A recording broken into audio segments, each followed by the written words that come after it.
जल ही जीवन है, यह सब जानते हैं। पानी बिना जीवन की कल्पना नहीं की जा सकती। पानी जीवन के लिए जरूरी है और यही कारण है कि पानी के मुख्य स्रोत नदियों को बचाने की कवायद की जा रही है ताकि जल से जीवन बचाया जा सके। सरकार नदियों को प्रदूषण मुक्त करने का अभियान चला रही है, उनकी सफाई पर ध्यान दे रही है, लाखों अरबों रुपये खर्च कर रही है और गंगा स्वच्छता अभियान लगातार अपनी गति में है ताकि नदियां अपने मूल स्वरूप में लौट सकें, उनका प्रदूषण दूर हो सके, वह कलकल करती हुई आगे बढ़ती रहे, दौड़ती रहे और जीवनदायी बनी रहें। पर न केवल कई नदियों का भविष्य संकट से घिरता जा रहा है, बल्कि उनके पानी की वजह से दूसरी नदियों का भी जल प्रदूषित हो रहा है और वे संकुचित हो रही हैं। अपने अतिक्रमण से कराहते हुए कुछ नदियां ऐसी प्रदूषित हुई हैं कि उनका पानी पीना तो दूर, उसे अगर गलती से हाथ भी लगा दिया जाए तो चर्म रोग होने से कोई नहीं रोक सकता। ऐसी ही हाल में पहुंच गई है कोनार नदी। अपने उद्गम स्थल से कलकल करती हुई यह नदी बोकारो हजारीबाग जिले की सीमा को पार करती हुई दामोदर नदी से मिलती है। कभी इसके पानी की स्वच्छता की चर्चा होती थी, आज इसके पानी के प्रदूषण की चर्चा होती है। इस नदी के फैले हुए बड़े पाट की चर्चा होती थी, आज इसके दोनों तटों के संकुचित होने की चर्चा होने लगी है। नदी को किसी की बुरी नज़र लग गई है और अब यह चर्चा में है तो केवल अपने प्रदूषण के लिए। इसकी दुर्गति के लिए अगर लोगों की जागरूकता की कमी है तो सार्वजनिक क्षेत्र की कोयला कंपनी सेंट्रल कोलफील्ड लिमिटेड की लापरवाही, अनदेखी और पर्यावरण की ऐसी की तैसी करने की नीति भी जिम्मेदार है। आज सीसीएल ने इस नदी की यह हालत बना दी है कि अब तरस खाने के अलावा और कुछ नहीं किया जा सकता और जिस तरीके से नदी का अतिक्रमण किया जा रहा है, नदी के अतिक्रमण कर उस पर ओवरबर्डन डाला जा रहा है, जिस तरीके से नदी के पाट को कम किया जा रहा है, वजह बताने के लिए काफ़ी है कि जल्द ही हमने इस नदी की सूध नहीं ली तो कोनार नदी भी हमारे इतिहास के पन्ने में समा जाएगी। कोनार नदी की दुर्गति पर झारखंड के पूर्व मंत्री माधवलाल सिंह भी दुखी हैं, बेचैन हैं। पूर्व मंत्री माधवलाल सिंह ने स्वांग गोविंदपुर में जब नदी का जायजा लिया तो उनकी आंखें भर आई। सीसीएल का 18 प्रक्षेत्र स्वांग गोविंदपुर कोलवरी के उत्खनन विभाग का मंत्री ने दौरा किया। दौरे के दौरान परियोजना द्वारा कोनार नदी में ओवरबर्डन डालने, गिराने और उससे नदी के संकीर्ण और प्रदूषित होने पर चिंता जताई। पूर्व मंत्री माधवलाल सिंह ने कहा कि जीवनदायी कोनार नदी की सीसीएल प्रबंधन द्वारा की जा रही दुर्गति चिंतनीय है। उनकी माने तो नदी को प्रदूषित करना और संकीर्ण करना काफ़ी गंभीर अपराध है और चिंतनीय मसला है। उन्होंने कहा काफ़ी वर्षों से सीसीएल प्रबंधन द्वारा सकारात्मक पहल नहीं किए जाने से नदी का पानी प्रदूषित हो रहा है और नदी का तट भी सिकुड़ कर संकरा हो रहा है। नदी का प्रदूषित पानी कई बीमारियों को जन्म तो दे ही रहा है, नदी के अस्तित्व पर भी सवाल उठा रहा है।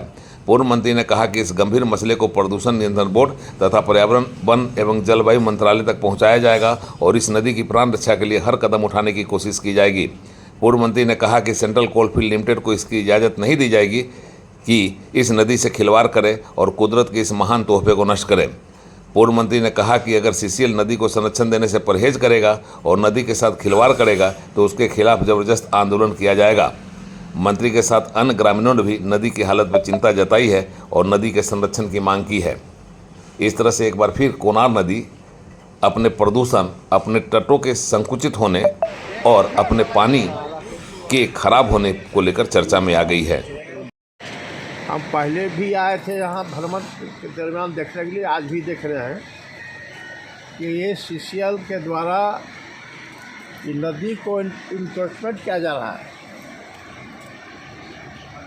अभी आगे देखिए आप, ऊपर में कितना चौड़ा है, यहाँ कितना चौड़ा है, इसी से अनुमान लगेगा कि इसका चौड़ाई घटा है कि बढ़ा है। यहाँ पर ये इंक्रोचमेंट किसके द्वारा किया जा रहा है? सीसीएल के द्वारा, सीसीएल स्वांग कोलवरी द्वारा नदी को संकुचित कर दिया गया, एकदम संकीर्ण क्या हो रहा है।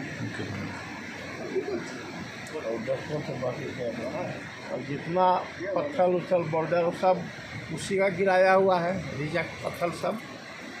साल पहले उस समय भी कोलेरी चल रहा था, उस समय इस नदी का रूप और यह इतना स्वच्छ जल था, आज इतना प्रदूषित कर दिया सीसीएल। पहले तो आईएल से हम लोग तबाह थे, आईएल ने अपना पानी बंद किया, उसके बाद हम लोग सोचे स्वच्छ पानी मिल रहा है, उसके बाद सीसीएल इसका अतिक्रमण वहाँ से लेकर एकदम नाला बनाकर छोड़ दिया इसको। ये सारा पत्थर किस ग्राउंड पर ही गिरा दिया नदी पे? क्या कारण है इसको पत्थर गिराने का? यहाँ ये नदी को एकदम विलुप्त करना चाहता है सीसीएल, चाहता है ये नदी बंद हो जाए और पूरा पानी कचरा सब सारा इस पे सीसीएल का आता है। वो जितना ऊपर से बहता है आपका ओबी का, वो सब पानी इस पे आता है, कोयला का पानी आता है। और ब्लास्टिंग करता है तो नदी ऐसे सूख जाएगा। हैवी ब्लास्टिंग बगल में करता है। आज नदी को बचाने का कोई प्रावधान नहीं है सीसीएल के पास। आज पूर्व मंत्री के साथ आप लोग आए जी, क्या? पूर्व मंत्री ने कहा, हम लोगों ने उनके पास अपनी बात रखा कि नदी का रूप चल के देखिए। वो आए और देखे, उनको समझ में आया। हम बोले आप बात को आगे तक बढ़ाइए, सीसीएल में ऊपर तक बात ले जाइए। ये सीसीएल किस तरह से इस नदी को, कोई देखने वाला नहीं है।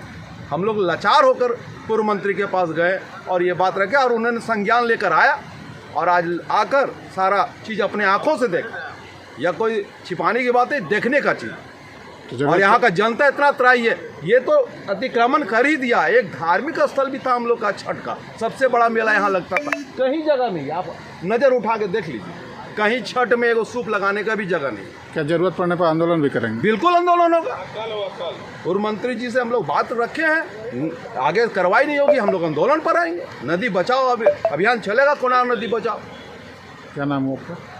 मेरा नाम कृष्णा निषाद है, एक सामाजिक कार्यकर्ता है।